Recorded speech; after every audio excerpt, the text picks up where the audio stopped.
เฮ็ดอันเสหมู่ซุ่มใจเสื้อมันเขาก็สังได้ด้วยดีเนอร์กองไทยเพราะนางซึ่งและผู้หญิงเสมอนั้นฮอกาเคียงกันนั่นหมู่ซุ่มเขาเส้นในก็ย้อนปัวฮู้ซักผู้หญิงเสมอนั้นก็แหลมฮู้ซักนางซึ่งมันบางวันกันลาดขึ้นมาว่าพลันเหล่านั้นมาเคียงกันนางคนนั้นมีชื่อเสียงคนนึงเฮ็ดอันเสเขาตั้ง2ก็สังได้เสมอโฮกาเขาเฮมาโหลวดเต็มเจ้าว่าเจ้าตานั้นก็สังได้ยีกองขึ้นฟ้าปังในก็เขาก็ขี่ก้าเขาออกขวาคำเร็วเฮ้ก้าเหลืองๆนั่นได้ก็เป็นก้านางซื้อมันขนาดไหนโดนก้าเหลืองๆนั่นได้ก็เป็นก้าผู้หญิงเสมอนั่นขนาดเนาะเมื่อย่ำหลังนั้นได้ก็ทีเลยหันว่าก้าได้ปั่นบันเจนได้ชั้นป้อมหรือว่าหือได้ว่าย่ำนั่นเนี่ยกันนะก้าได้ดินพงในสปอร์ตเต็มกว่าเสียงได้สังว่าขามปีไปเสียงได้ลูไปเสริมสีหมักก้าในก็สปอร์ตอีจริงให้ไหนเขาเมื่อย่ำหลังนั้นหมู่ซุ่มเขาเลยหันก้านางซื้อมันนั่นกว่าซื้อเสือหน่อยเลยสอนกันยอมอ้ำได้ว่าโอ้โหเขาได้กัดเขียนเตะลงเลยซึ่งมันก็เปลี่ยนตุกเสือลงกว่าเขาดำฮัดหัวไว้ไปเป็นแต่ได้โม่ไฮไว้เตี้ยมาย่ามหลังนั้นตอนดับผู้หญิงเสมอหนึ่งกว่าเขี้ยวหนังเก่าไล่ห้ามปั่นตะลินตะลั่นมาเหมือนหนังนางซื้อมันหนังเก่าย่านั้นผู้ชายก็ในจากนั้นขึ้นมากดตีในคำเขี้ยวตีปลาอีกนั่นมาตอนดับใส่เสื้อมันก็เปลี่ยนไม่เจอตอนดับมีนางมันที่เดียวว่ามีนางมันหอกกาไว้หนาละก็แหนมกูตายชีวิตเนาะกดก็สับบ่มเขี้ยวตีปลาอีกแล้วมั้งก็นางซื้อมันก็อย่าว่าตีเขี้ยวละ1แค่นี้วันตีปลาในเต็มหรือว่าว่าหมักตั้งหลังในได้สับบ่มขึ้นหมักตั้งนานนั่นค่ะนะย้อนปัวมันนางก่อมเสือกวนธรรมดานังเก่ารู้เนาะยันถึงที่ผู้หญิงเสมอนั้นสัมปตุกเสือลงตั้งนางเสือมันหอกานั่นไว้กาตอนตานางเสือมันเตะมีลงตุกเสืออีสังสีเมื่อย่ำหลังนั้นเหมือนว่าการนางเสือมันนั่นกว่าวันตั้งผู้หญิงเสือมึกนั้นห่างกันไกลไปดีเลยเมื่อมาถึงดีมันกดนั่นก็มันนางก็สังไรขึงไล่มันจึงในแท่นั้นขนาดเนาะปั่นตะเลียนมาได้ซ้ำปอะไรเป็น3 หอบเป็นในเขานั่นมุสุมันเขาตุ้ยอยู่นั่นก็สังวันกันยองมาผู้หญิงก็ในเขียนเตี้ยๆลงให้ย่ำหลังนางเสือมันก็สังไรเอาเปียผู้หญิงก็นั่นกว่าอยู่ยาวโอ้เขียนเตี้ยๆเขาเขียนเตี้ยๆเห็นในวันนั้นจำมาได้ผู้ชายก็ในจังว่าโหมีนางสุดเด็ดไงที่ลงแน่ไว้สิสูเป็น3สักการก่อนเขาแน่สีตอนตัดใส่เสื้อมันก็เนียดออกมาหามีนางมันนั่นกำเหลียวอยู่เย้านางเสื้อมันก็สังไรโฮก้าลงคำมาที่ในเสียปดบ่โฮก้ามันออกสีล่วงก้ามาก็เอาสไตล์ไว้นั่นเยอะโอ้เขียนเต้เขาตั้งเขียนตั้งเล่าตั้งหางหลีเต้ลงมีนางพลิงลงเขาได้เต้ซอกตีนึงก็หันหน้าเคียงเป้าลงมันนางก็ยุ่มยาวเห็นไหนยังก็มือลงก้ามันก็เห็นไหนกินหาเต้เนี่ยมันดิใครว่านั่นค่ะเนาะตอนตัดใส่เสื้อมันก็เนียนมาเวียนกว่ามีน้ำมันนั่นกำเหลียวอยู่ยาวสุดในมันเขียนนะเขาไม่เจอตอนตัดสุบิเจอพองย้ำนั่นเต้สุกอดแห้งเพราะเป็นนั่นในกำเขียวตีแล้วนะสุ่มใหญ่เพื่อนท่านนี่มันใจสันนัดว่าห้ามคาเปิ้นเลยตัวสูสีเฮาก็เหลียวไปมีนางเขาแท้เพราะซึ่งนั้นก็มือมัดหอยคอมือไว้เห็นละเพราะนั้นก็ยันนั้นมันนางก็สันนัดว่าก้อยกาหมักก้าส่วนนั้นเขาห้ามมันหมักบ่ชุดเชียวนั่นเพราะการในเขียนเต้เขาปีรู้ก็การำนายบ่ได้เยอะในหักนะเขาเนี่ยมันใจก็สันนัดว่าการลำเหลียวก้อยอ่ำลงอยากเพียงมีนางเขาหรอ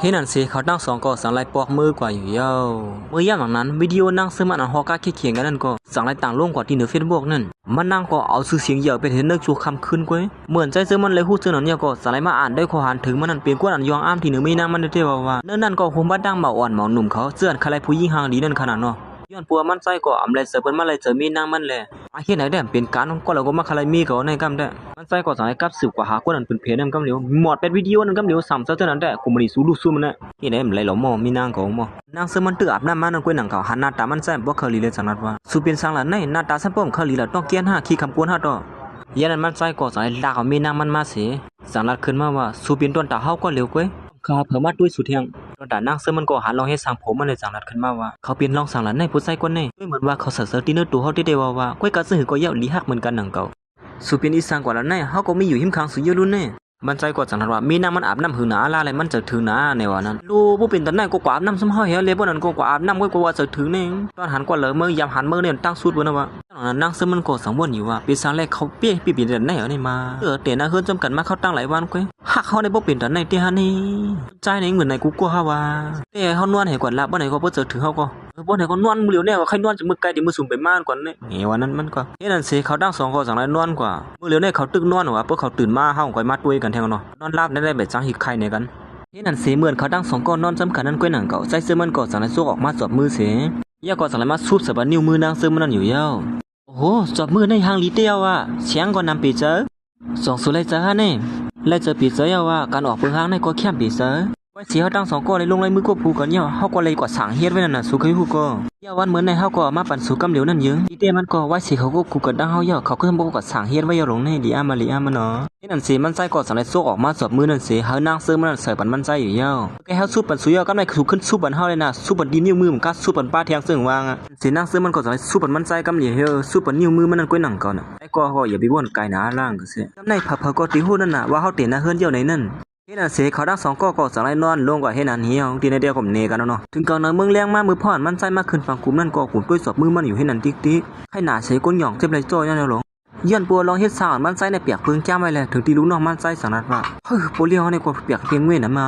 ฮักหอมๆมันจบมือนั้นซับปอกไข่หน่ายอาซาเขาขึ้นเอาหลงมอย่ามหนังนั้นก้อยหนังเก่านั่งซื้อมันก็สังได้ส่งลีกมาหามันใจว่าตีมาตีห้องการมันใจในนี่อยู่เมื่อเลี้ยวเฮาตึกขึ้นปังกุมไปอยู่ก็แน่เมื่อย่ามหนังนั้นก้นเฮ็ดกันซึ่งในหันลองเฮ็ดสาวมันใจเสียสังได้อุบกันอยู่ว่าวันมื้อในโปเลียวเฮาเปียกเปิ้งแล้วแน่การมาซ้ำเขาตั้งเป็นลายปีมต้นโคสิปอกวันมื้อในโคแฮงโคหิงเฮ็ดนั่นนิดเดียวเนาะเจ้าว่าห้ามต้นยาหันเขายุ่มเจ้าในสิปอกมก็เฮ็ดนั่นเสียมันใจก็ย้อนปัวลูกกว่าหาเมียน้ำมันเลยจังไรขึ้นรีปังกุมได้กว่าเฮ้อโปเลียวขึ้นปังกุมได้ไปเย้าตูคือขนาดนี้เสียปีหิมเนี่ยการสู้ก็ลอยๆเขาเลยมันใจก็จังไรไปออกกว่าซุ่มก้นให้การเจ้าในจังอันกันนั่นกว่าโอ้โปเลียววันมื้อในเป็ดเจอลีละเนาะเมื่อป่นมาปลางต่ำจ้อนพินเจ้าในสิปอกมก็มื้อเลี้ยวได้เขาเจอลีแก่เนาะเมื่อย่ำหนังนั้นลูกน้องมันใจก็จังไรเรียนมาสมควรมันใจเสียถามว่าโอเล่นข้ากลับก่อนค่ะลูกเฮ็ดสั่งขึ้นปังกุมเดิมไปเย้าเฮ็ดสั่งไปออกมาเจอในคาลาเฮ็ดสั่งสุดที่เคยขึ้นปังกุมอยู่ห้าโอ้อำเจ้านั่นนังกับข้ามันใจก็จังนั้นว่าขึ้นปังกุมให้อำลองอยากปิ้งมีนางเฮาเน็ตกว่า3ทั้งกินไว้ที่ร้านนั่นแหละเฮาที่อ่อนมีนางเฮาขอกินเขาเนี่ยเดี๋ยวมันก็โปเลี้ยงเฮาในมีนางมันติมาลงแน่เฮ็ดนั่นสินางเสื้อมันก็สั่งให้มันนางฟังมันใจอยู่ตีนึง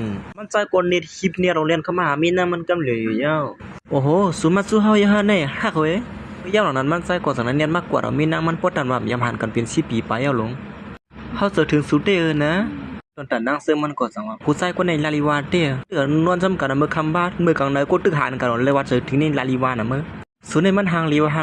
ด้วยสัมปมเคยผัดตาเลยในสัวสังมันเป็นไรได้เฮาขายคอยข้อเฮากว่าสมเหตุการณ์นั่นเนี่ยเฮาลูกน้องเฮาห่างเห็นเขาพักไว้ย่อเมื่อเดี๋ยวหน้าการเฮามีเที่ยงอยู่ยึดอดเฮาที่เฮ็ดหน้าการเฮาก่อนนะเฮ็ดเลยจังที่เป็นสังเมื่อยามหลังนั้นมันใจกว่าจังไหนกว่าลากหน้าการมันนั้นมาเฮ็ดที่หิมขังมีนางมันนั้นอยู่ย่อเฮ็ดสังสุดที่มาเฮ็ดกันที่ไหนหั่นแน่เมื่อยามหลังนั้นมันใจกว่าจังไหนกว่าเอามีนางมันนั้นสิลาขึ้นมาว่าเฮ็ดจังไหนก็เฮาได้อยู่หิมขังสุดนั่นน่ะเฮ็ดสังผู้ชายก็ได้หยองเมาจมเฮาบ่ปิดดันได้แล้วนี่มาขณะเสกุญญาอาซุนอยู่ลงหม้อมันนางก็ด้วยนาใจซึ่งมันสิลาดอยู่ว่าเขาก็ซ้ำไข่หางลีไว้เด้นางเก่าหลอนเฮาเตะหน้าเฮิรนจำกันในก็ก้าวก้อยซ้ำปป่นมาเป็นครึ่งเรือนย่อก็เฮาอยู่ซ้ำกันดังเขาในก็มีตั้งซื้อมีลองหยับผืนอีสานนางเก่าเมื่อยามหลังนั้นก้อยนางเก่าลูกน้องใจซึ่งมันก็สั่งให้เอาเขาพักนั้นมาปั่นเขาพักมาย่อครับบ่เล่งเขามาไว้นะตึกด้วยนาโผกงเขาพักเส้นไหนกว่าซื้อมาดีเสียงเขาพักใต้นั่นหลายๆเขาเนี่ยเนื้อหมูผักกาดจ้อก็มีเขากินเขาเลยชัดชัยสุดเขาเลยอ๋ออันนี้ได้เป็นเนื้อหมูเขาเนี่ยมันเลียบไข่น้ำไว้เนาะนางเสือมันก็สั่งให้ตักเอาเนื้อหมูนั่นเสียปานมันใส่เสียการเฮือดน่ะย่อแต่ได้กินตั้งกินน้ำนะแต่ได้มีแห้งน่ะชัดชัยสุดเลยครับเนี่ยโอ้โหว่าเมื่อไหร่แม่นางเฮาตักเขาเสียปอนเฮาซึ่งไหนเป็นอันหวานเปรี้ยวว่ากินซะบ่มไข่ฮัดอื่นก่อนนี่ตอนตานางเสือมันก็สั่งนัดว่าผู้เฮาเนี่ยก็กินข้าวยอดตึกหางดีเที่ยมจังว่าคือสิอีเด้อว่าลองตั้งหย่องเมาเขาตั้ง2ก้อนได้ก็หย่องเมาบ่จำกันนั้นได้ซัมปมเคยจังไข่เนี่ยกันเนาะได้ก็เขาว่ามันใส่ก็สั่งถามมา2เฮาเล่าหือเล่าปีเซอว่าเจอที่5เล่าบ่คือไหลอ้อมใจเฮาลัดผิดกว่ามื้อเหลียวนี่อันลองเหยอะได้ชัดชัยสุดสิก่อนละเฮาว่าได้เมนางเฮาได้ยุ่งก็หางดีปีเซอเสียนางเสือมันก็สั่งให้ตักเอาเนื้อหมูนั่นเหยียดเสือซวบมันนั่นเงินกันนางเก่าหวานเตี้ยกว่าเนาะซึ่งไหนก็ย้อนหอมให้กำลูกซวบสุดจับมันหมูอย่าไปเฮ็ดจังนั้นนี่มันหมูที่มาจับคนหัวเฮาหมดเยอะ